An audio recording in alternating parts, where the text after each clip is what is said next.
Hi, I'm Justin Coonan, convener of the New South Wales Gay and Lesbian Rights Lobby. This year marks 25 years of gay and lesbian liaison officers in the New South Wales Police, and we're here to talk about community safety. I think it's fair to say that we've come a very long way since 1978 and the first Mardi Gras.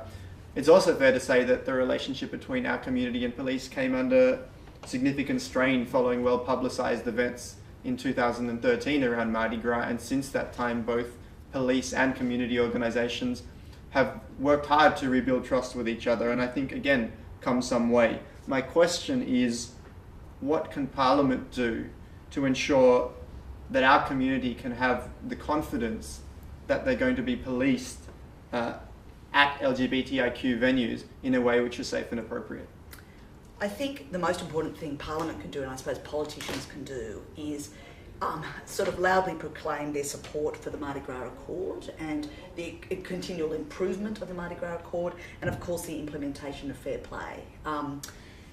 That's critical. It's something that Labor has signed up to and agrees with, and I think that's something we should be loud and proud about, because I think that also sends a very strong message to police and the community as well. There is a real role too for the expanding of regional gay and lesbian liaison officers within the police force, and that's something that we're very aware of and want to look to do. And lastly but not least, and I know it's a little bit off your question, but domestic violence within LGBTIQ communities is also something that needs to be tackled. The rates of offending or the rates of perpetrators are about the same as in heterosexual communities, but what's concerning is that reporting is 3 times less. So we realise that we do need to actually put extra funding into LGBTIQ specific initiatives around domestic violence, and particularly around reporting that domestic violence. So supporting out very proudly the implementation of fair play, which of course is about ensuring appropriate policing at events, making sure the Mardi Gras Accord is backed in and supported politically, continued regional gay and lesbian liaison officers, and ways to tackle domestic violence. I'm Alex Greenwich, the independent member for Sydney, and I think that our community, the LGBTI community, hasn't always had the best relationship, as we know, with the police. We know Mardi Gras was born out of police violence. There are a number of cases of gay hate crimes which remain unsolved in the 80s and 90s. And obviously we had, prior to decriminalisation, even after decriminalisation, a number of issues and allegations of cover-ups. So 2013, the instances that happened in 2013 during the Mardi Gras, where there was some overt police violence towards members of the community, that happened really early in my term as an MP, and that was a big challenge, because here we were, a community reawakened to a history of some police violence, brutality, and aggression towards the community. But I, as an MP, as a local member, work so closely with my local cops as well. So this was a challenge. I sought to bring the police and the community together, and what we've seen from there is, as Verity touched on, the Mardi Gras Accord, working with the police, working with fair play at Harbour Party and at the Mardi Gras Party. People within our community also being more prepared to make a complaint to the police, and obviously we need an independent oversight for that. But in terms of the issues about bringing the police and the community together and forming the Accord, that was something that I was proud to be involved in, and would also acknowledge the work of Bruce Notley-Smith, the member for Coogee, in that process as well. He was critical to that happening. Thanks. I'm Jenny Leong. I'm the Greens candidate for the new state seat of Newtown.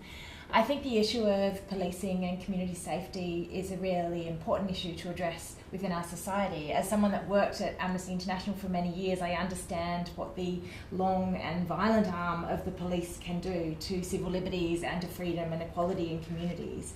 And so one of the things we need to look at is, where did that transition take place between what was a police service and a community safety, and what turns into a very much a law and order battle and a police force, which is not what we want to see, and from what a lot of police locally don't want to be doing in the community. And I think Mardi Gras and the history of Mardi Gras is a strong example of that.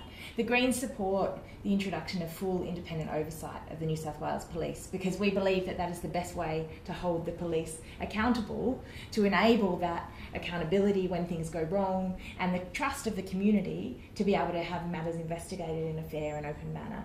The other thing that I think we need to remember in that space is also about how we're adequately funding training and support for people within the police service, but also how we're increasing the liaison between that space. And I think that it is really important to remember that when we see things like the lockout laws or things like sniffer dogs being used that actually start making people feel intimidated by the police because of a political agenda, that actually undermines the good work that people like Alex and others do with community policing on our streets to try and make people feel safer.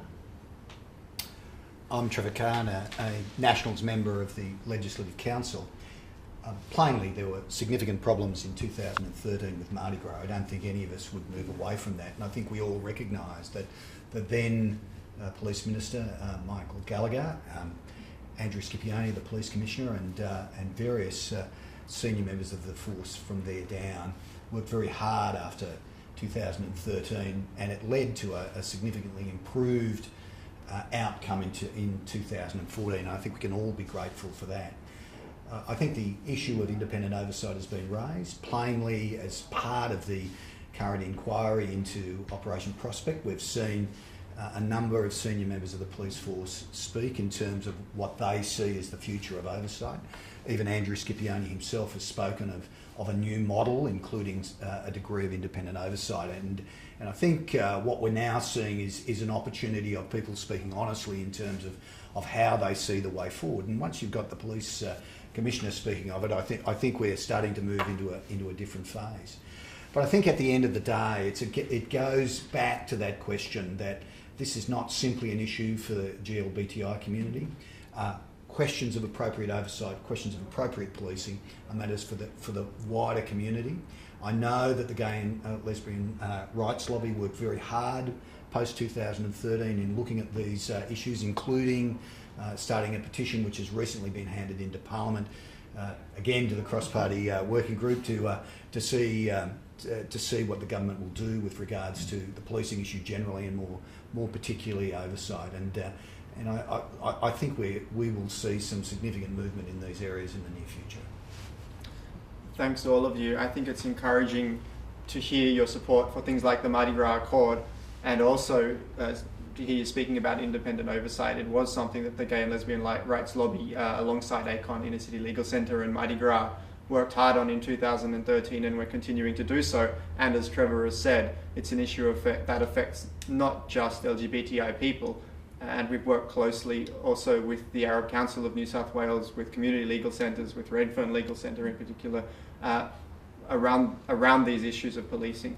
So it's important for us to see LGBTI issues in the context of broader human rights issues, and we appreciate your support in doing that.